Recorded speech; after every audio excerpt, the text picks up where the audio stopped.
The 2001 Indian Parliament attack was an attack at the Parliament of India in New Delhi on 13 December 2001. The perpetrators were Lashkar-e-Taiba and Jaish-e-Mohammed terrorists. The attack led to the deaths of 5 terrorists, 6 Delhi police personnel, 2 Parliament Security Service personnel and a gardener. In total 14, and to increase tensions between India and Pakistan, resulting in the 2001-2 India-Pakistan standoff. The attack. On 13 December 2001, 5 terrorists infiltrated the Parliament House in a car with Home Ministry and Parliament labels. While both the Rajya Sabha and Lok Sabha had been adjourned 40 minutes prior to the incident, many members of Parliament and government officials such as Home Minister L.K. Advani and Minister of State for Defence Haran Patik were believed to have still been in the building at the time of the attack. More than 100 people, including major politicians, were inside the Parliament building at the time. The gunmen used a fake identity sticker on the car they drove and thus breached the security deployed around the parliamentary complex.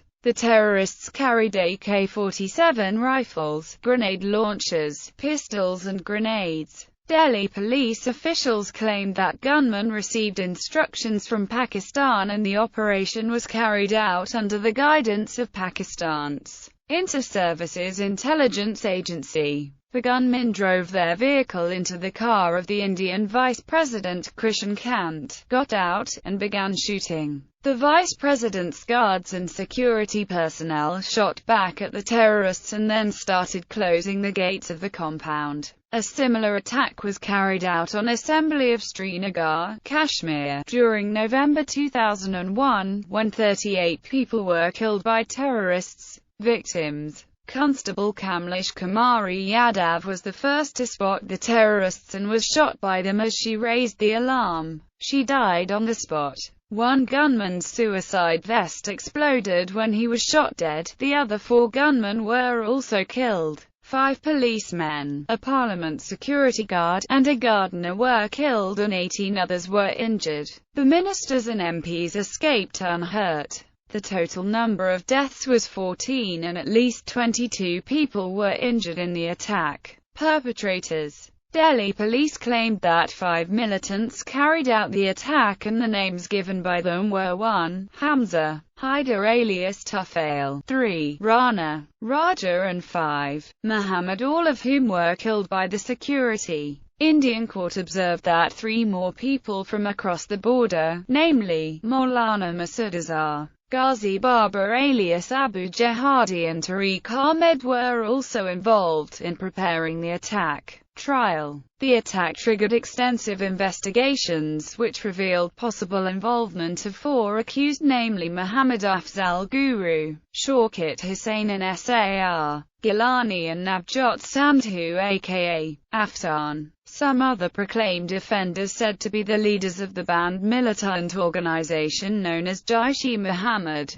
After the conclusion of investigation, investigating agency filed a report under Section 173 of Criminal Procedure Code 1973 against 4 accused persons on 14 May 2002. Charges were framed under various sections of Indian Penal Code, the Prevention of Terrorism Act, 2002, and the Explosive Substances Act by the designated Sessions Court. The designated Special Court was presided over by S.N. Dhingra. The accused were tried and the trial concluded within a record period of about 6 months. 80 witnesses were examined for the prosecution and 10 witnesses were examined on behalf of the accused Sar Gilani. About 300 documents were exhibited. Afzal Guru, Shaukat Hussain and Sar Gilani were convicted for the offences under Sections 121, 121A, 122, Section 120B. Read with Sections 302 and 307. Read with Section 120B of IPC. Subsections, and of Section 3 and Section 4 of POTA and Sections 3 and 4 of Explosive Substances Act. The accused 1 and 2 were also convicted under Section 3 of POTA. Accused 4, namely Navjot Sandhu aka Afsan, was acquitted of all the charges except the one under Section 123 IPC, for which she was convicted and sentenced to undergo rigorous imprisonment for 5 years and to pay a fine. Death sentences were imposed on the other 3 accused for the offences under Section 302 read with Section 120 BIPC and Section 3 of POTA.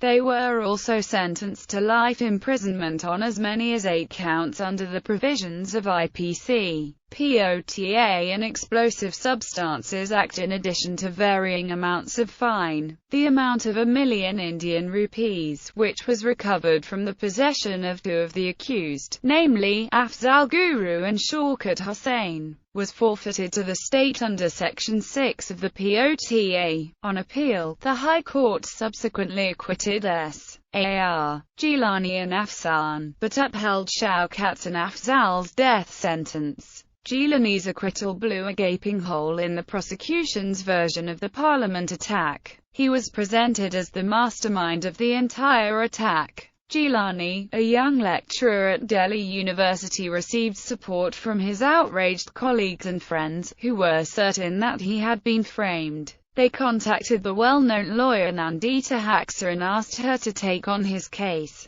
Shaukat Hussain was released 9 months prior to his official date of release, because of his good conduct. Response: the Indian government initially accused Lashkar-e-Taiba and Jaish-e-Mohammed of involvement in the attack. However, Lashkar-e-Taiba denied any involvement in the incident. In November 2002, 4 GEM members were caught by Indian authorities and put on trial. All 4 were found guilty of playing various roles in the incident, although the 4th, Afsan, Navjot Sandhu, wife of Shaukat Hussain, was found guilty of a minor charge of concealing knowledge of conspiracy. One of the accused, Afzal Guru, was sentenced to the death penalty for the incident. World leaders and leaders in India's immediate neighbourhood condemned the attack on the parliament. On 14 December, the ruling National Democratic Alliance blamed Pakistan-based Lashkar-e-Taiba and Jaish-e-Mohammed for the attack. Home Minister L.K. Advani claimed, "We have received some clues about yesterday's incident, which shows that a neighbouring country and some terrorist organizations active there behind it," in an indirect reference to Pakistan and Pakistan-based terrorist groups. The same day, in a demarque to Pakistani High Commissioner to India Ashraf Jahangir Qazi,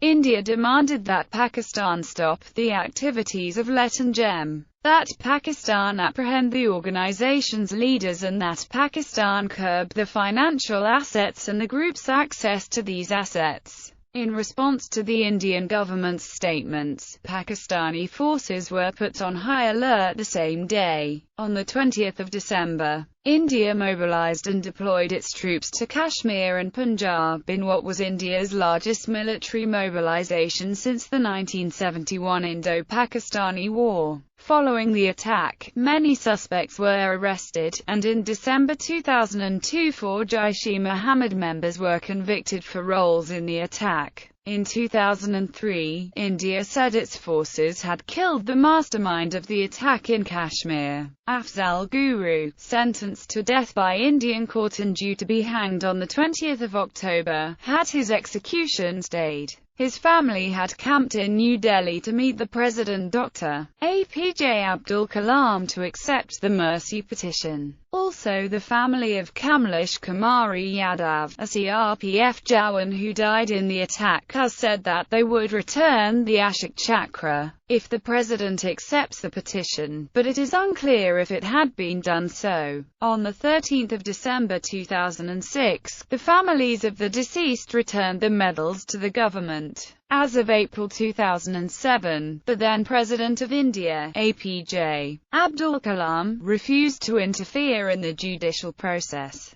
The sentence was scheduled to be carried out on 20 October 2006, but Afzal was given a stay of execution and remained on death row. On 3 February 2013, his mercy petition was rejected by the current President of India Pranab Mukherjee. He was hanged at Delhi's Tihar jail around 8 a.m. on 9 February 2013, and buried in Tihar jail with full religious rites.